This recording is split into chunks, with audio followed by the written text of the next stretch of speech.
Mitchell.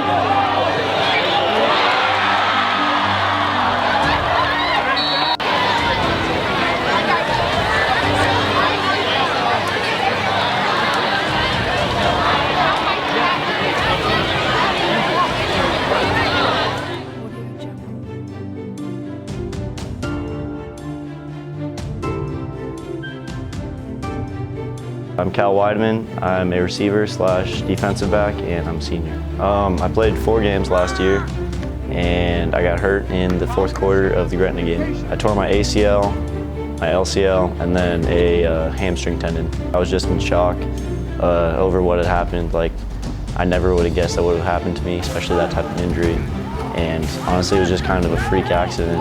Well, I think it's a perfect embodiment of Cal and everything that he represents on a daily basis. Especially the perseverance piece, everything that he's been through and how hard he has worked to make sure that he is able to get back to the point that he's at now. I think it's a perfect representation of our program and also of that quote, because all the hard work and all the effort that he's put in behind the scenes has been really awesome to see. The bond grew, obviously, with my team and my coaches. They were always pushing me to become better, to be able to come back to play football again. I think Cal has always had a lot of credibility just because of the way that he goes about his work. He's very committed, he's very hardworking, very talented.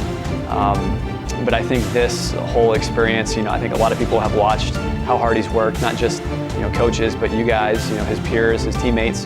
Everyone has seen what he's had to go through in order to get back to the point that he's at now.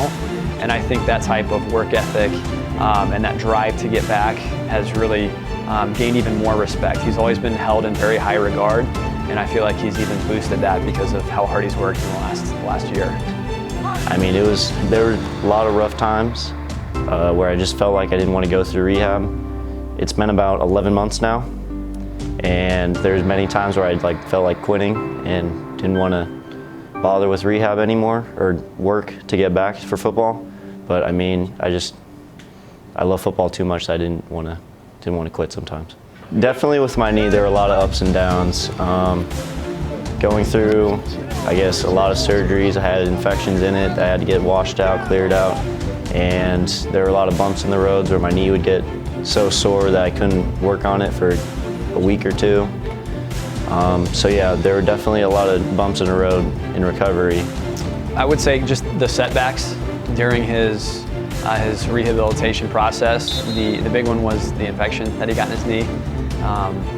He was doing such a great job and working so hard, and to have that infection and he had to have surgery on it again, that was something that I know really kind of took a toll on him. But to watch him rebound, not only physically, but I would say more impressively from a mental standpoint, says a lot about who he is. I'd say my own personal goal would just stay healthy throughout the season. I mean, that's honestly, I've yet to have a full varsity season experience, and so that'd be my own personal goal. For Cal, I told him at the end of last year that my goal for him was to have him play a playoff football game at Phelps Field, because the sophomore year he got hurt and wasn't able to finish the year, and then last year obviously with the knee injury earlier in the season. So to watch him play a home playoff game is something that would mean it'd be really cool to kind of see it come to fruition after what we talked about at the end of last year and after everything he's been through. I think it would be a very cool moment to see that. He's a kid that I'll always remember, a kid that's, as a coach, those are the types of players that you love to coach because they are so hardworking and they have a team-first mentality. And the fact that he's, talented on top of that is just kind of the cherry on top. But, Cal is, he's an awesome person. He's a great football player, but he's a better person, and he's a lot of fun to coach.